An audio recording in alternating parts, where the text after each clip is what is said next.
Բարև ձեզ, ես Գևորգ Թամամյանն եմ, Երևանի պետական բժշկական համալսարանի ուռուցքաբանության ամբիոնի դասախոս եւ Մուրացան հիվանդանոցային համալիրի մանկական ուռուցքաբան արյունաբան։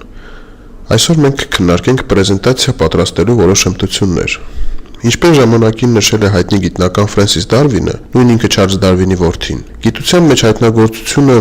վերագրվում է նրան, ով համոզում է աշխարհին եւ ոչ թե նրան, ում մոտ առաջինն է այդ միտքը ծագել։ Նման իրավիճակներից խուսափելու համար պետք է իմանալ նյութի ներկայացման որոշ հմտություններ։ Ինչպես տեսնում ենք, հենց առաջին սլայդի վրա պատկերված է Սթիվ Ջոբսը, Apple ընկերության հիմնադիրը։ Մարդը, ով փոխեց աշխարհի պատկերացումներ եւ ցույց տվեց իրերի པարզ ներկայացման կարեւորությունն ու գեղեցկությունը։ Երբ պրեզենտացիա եք պատրաստում, փորձեք մի փոքր այլ կերպ մտածել։ Որպես կանոն, մարդկանց համար հետաքրքիր են ոչ ստանդարտ, սակայն միևնույն ժամանակ པարզ լուծումները։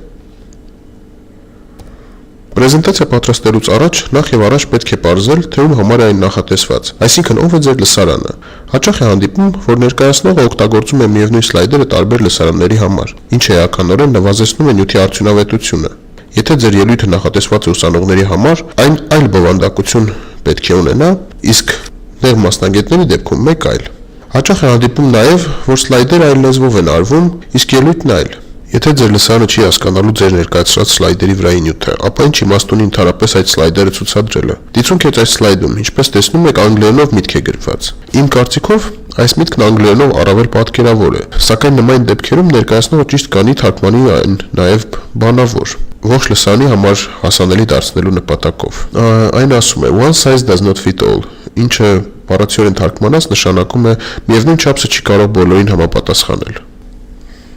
Բավականին հաճախ հանդիպող դեպքերից են նաև այսպես կոչված գերծանրաբեռնված սլայդերը, ինչպիսին դուք տեսնում եք էկրանին։ Նման սլայդերին բավականին դժվար է լինում հետևելը եւ կարդալ նրա վրայի նյութը, ինչի պատճառով լսարանը շատ արագ կորցնում է հետաքրքրությունը եւ ստացվում է այն, ինչ պատկերված է տվյալ նկարում։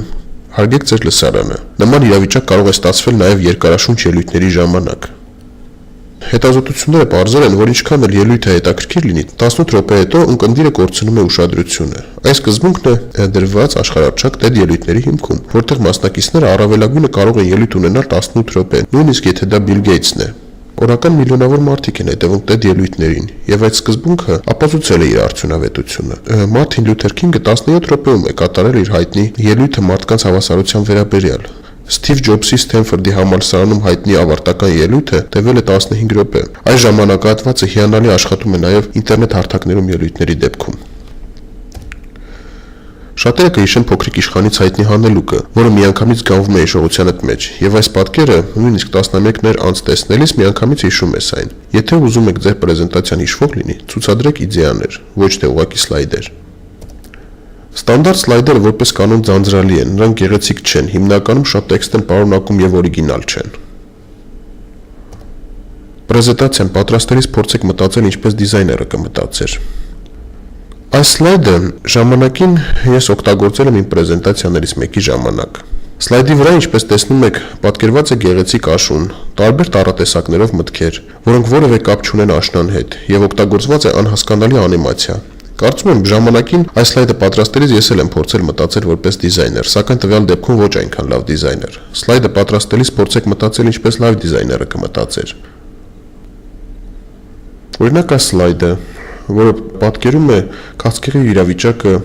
Հայաստանում։ Ինտերնետը հարուստ է բազմաթիվ օրինակներով։ Շատ սլայդեր, որոնք ես ժամանակին արել եմ, այսօր հաստատ չէի օգտագործի։ Ժամանակի ընթացքում մոտեցումները փոխվում են։ Գնահատեք պարզությունը, ինչպես պատկերված է գրաֆիկում, էֆեկտիվությունը ուղիղ համեմատական է պարզությանը։ Սա եւս նախկինում իմ կողմից պատրաստված անհաջող սլայդերից է, ինչպես տեսնում եք, այն բավականին բարդ է եւ դժվար հասկանալի։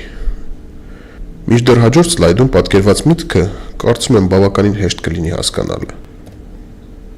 Պրեզենտացիան պատրաստելիս մի մոռացեք կոնտրաստի մասին։ Ինչպես տեսնում եք, կոնտրաստ բառը միանգամից աչքի է ընկնում։ Հաջորդ սլայդում եւս կոնտրաստը ակնհայտ տեսանելի է։ Առաջին հայացքից գեղեցիկ պատրաստված այս սլայդը մի կարևոր թերություն ունի՝ ազատ տարածության պակասը։ Մի մոռացեք ազատ տարածության մասին։ Սլայդում թողեք միայն կարևոր ինֆորմացիան։ Այստեղ պատկերված է կլինիկական դեպքի ներկայացում ամերիկյան հիվանդանոցներից մեկում։ Հիվանդանոցի անունը փակված է։ Սլայդը շատ ծանրաբեռնված է ոչ պետքական մտքերով եւ բառերով, այդ պատճառով շատ դժվար է նրան հետևելը։ Ետին պլանում խուսափեք նկարներից եւ պատկերներից։ Այն դժվարեցնում է սլայդի վրայի տեքստի ընթերցումը։ Շատ կարևոր է տառատեսակի ընտրությունը։ Մի հետաքրքիր նյութ կար, որտեղ տրված էր անհատականությամբ պայմանավորված տառատեսակի ընտրությունը։ Օրինակ Ջորջիա տառատեսակը համարվում էր առավել ֆորմալ, պրակտիկ անհատականությանը բնորոշ, իսկ տաղոմն առավել երիտասարդական էր համարվում։ Նկարներ օգտագործեք միայն երբ անհրաժեշտ են։ Այստեղ եւս պատկերված է նախկինում արված իմ անհաջող սլայդերի օրինակներ։ Համաձայնեք, ալոգեն տրանսպլանտացիան ոչ մի կապ չունի մարզամերգային համալիրի հետ, իսկ անաֆիլակտիկ շոկը որևէ կապ չունի նավակի հետ։